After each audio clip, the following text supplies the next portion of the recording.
Federal Drive is presented by GEHA, Government Employees Health Association, proudly providing health and dental benefits to federal employees and their families. Visit GEHA.com. The Army is racing to field a prototype assault aircraft by early 2027 that flies twice as fast and twice as far as the Black Hawk. Colonel Jeffrey Poquette and Bell's Ryan Ehinger explained to Federal News Network's Jared Serbu how 215 flight hours on the V-280 Valor demonstrator proved tilt-rotor technology works. They also talked about why maintainers with virtual toolboxes are fixing design problems before metal gets cut, and how digital twins for every aircraft will slash the 70% of lifecycle costs typically spent on sustainment. Here's their conversation. Don't need to dig into all of the details that went into the source selection here, but if you could give me, just give our listeners a minute or two on this new platform and what makes it such a, step forward from the platforms it's replacing. That would help us out greatly for the rest of the conversation.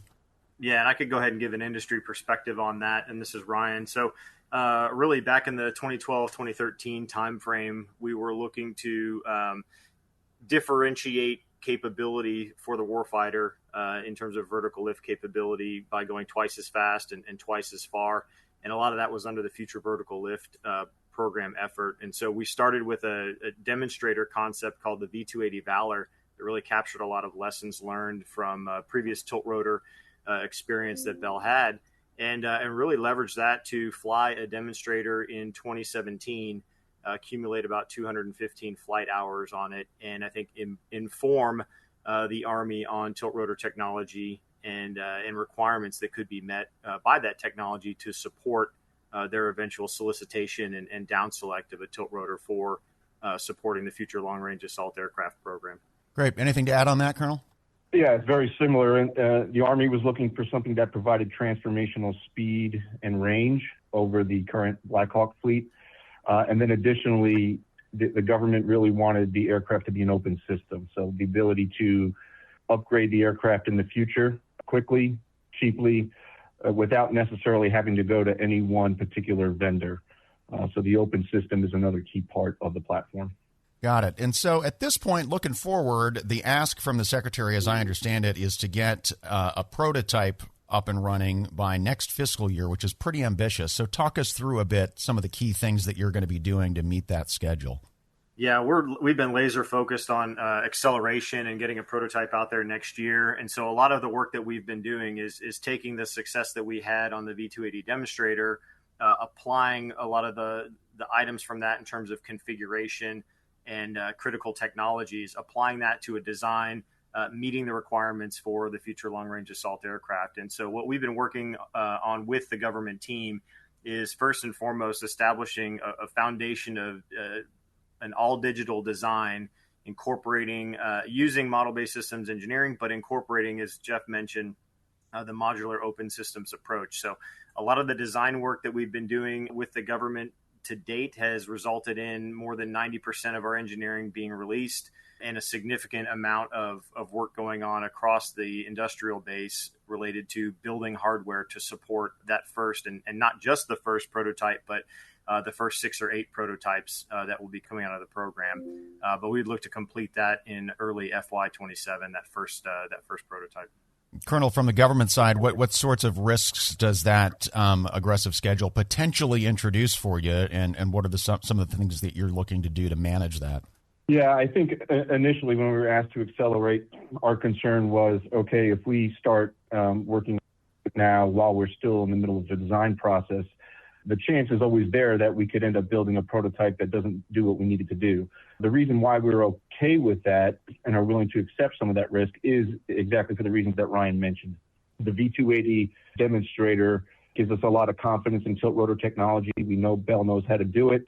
The open system is something that they're fully on board with. And then the digital engineering and the digital environment provides the government a lot of insight into the design itself as it's occurring.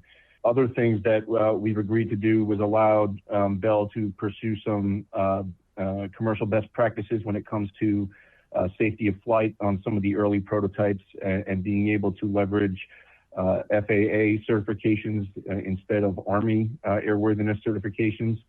while in the background we'll continue to work Army airworthiness. So that is a little bit of an elevated risk, but one that the Army was willing to accept. Some of the digital engineering and technical deliverables, we've deferred the actual delivery of the items. However, what we've decided to do is really work together as an integrated team. So my team of 100 or so engineers very often are down there out in the Dallas-Fort Worth area, working side by side along Bell engineers. So we have the insight of working along the way. Bell has the ability to ask questions and make adjustments, and they get feedback very quickly, as opposed to, maybe earlier it was about handing over technical deliverables for, very thorough reviews. So we've kind of accelerated our review process. Other things, the supply chain is always a concern, and the Secretary asked us to leverage the Defense Production Act. So we are engaged with the Army and soon to be the Department of War on how we can potentially get some elevated priority on our program when it comes to the Defense Production Act.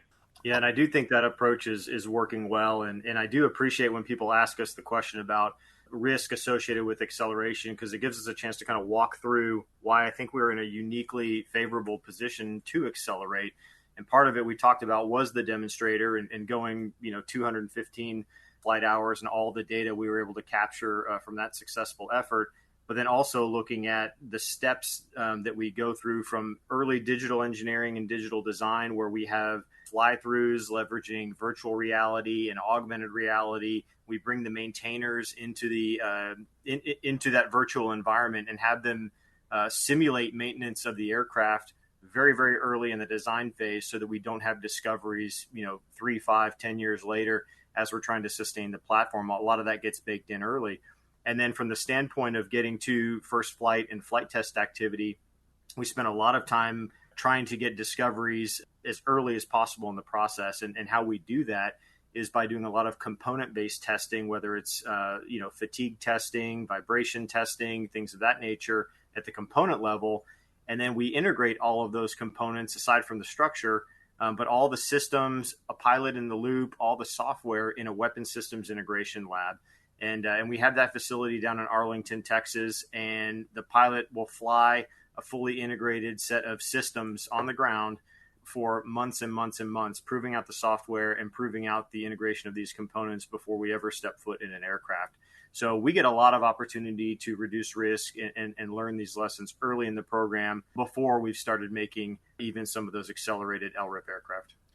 Digital engineering's come up a few times in the conversation so far, and I'm wondering if either or both of you want to give some concrete examples of some of the work that you've been able to do in that virtual world and save time that way, vice things that in a previous era would have had to be done purely in a physical world.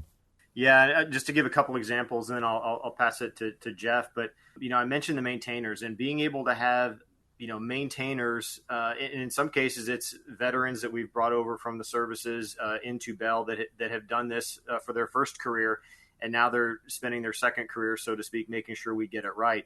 But they actually have virtual, I'll say, tools and toolboxes, and they work to maintain that aircraft. And they'll come to the engineering team after a test run and say, "Look, I had to remove 3 things to get to the part I was trying to fix," and it gives us an opportunity to fix that and make sure that if, number one, keep things from failing, but if something does fail, let's make sure it fails in a benign way and in a way that we can replace it and repair it in the field and as easily as possible. And the digital engineering, and I think Jeff will probably touch on this, it is an investment, and it's an investment early on that allows you to also take all these digital artifacts as kind of one source of truth and use them to support your tech pubs and your manuals, and again, that sustainment and logistics tail that the aircraft will have for decades to come. But it all goes back to that initial investment in digital engineering and that single source of truth. And I'll pass it to Jeff. Yeah, we're really proud of the fact that this program was born digital. So we are clearly leading the way for defense acquisitions. We're a digital engineering pathfinder for the department. Like Ryan said, I think there's perhaps a misnomer out there that the investment in digital engineering somehow means that you get to go fast while you're designing. And I always say, look, this is an investment in time. So it doesn't necessarily mean that we are designing faster. What it means is when we complete the design and then build it, you can actually test faster because there's a lot more that's right with the aircraft. You're a lot closer to what you wanted to get. The model-based systems engineering approach has allowed us and allowed Bell to really come up with a design that we're very confident won't miss any of the key requirements. In the past, it would be hard to know whether you were going to miss satisfying a requirement until you got to test. And then if it happened to be a big, expensive miss during test, then you're now iterating in the test environment. The goal was to really iterate in this digital and MBSE environment such that when you build the prototypes, you can have a test program that's half as long as a traditional aircraft test program that has occurred in the past. So that's really what we're getting at. MBSE and digital engineering go hand in hand. My engineers can go right to their computer and workstations and look at the design in real time. And that has never been able to be done before when you do things the old way. On that requirements piece, I'd love to hear you both talk through a bit about the extent to which, if at all, requirements have needed to be changed in order to meet that go faster directive. And if the answer is no, tell us a bit about why not. I'll take that one. Look, this aircraft is made up of hundreds and hundreds of requirements, and they're tiered into different buckets. None of the most important requirements, to include things that are deeply important to the Army, like MOSA, have had to be trade-off. Might we have to trade some weight, take on a little bit of extra weight to include some provisions to ensure that the aircraft is truly modular and can handle the SOCOM variant and handle the medevac requirement? Might we have had to, make those kinds of decisions? Absolutely. Are there certain things in the requirements document that are deep down in the requirement that might not be on the first aircraft? Yeah, probably. But that's not what we're seeking. We're not seeking perfection. The Secretary and the Chief made it very clear. We're not trying to get it absolutely perfect. What we need to do is deliver transformational capability.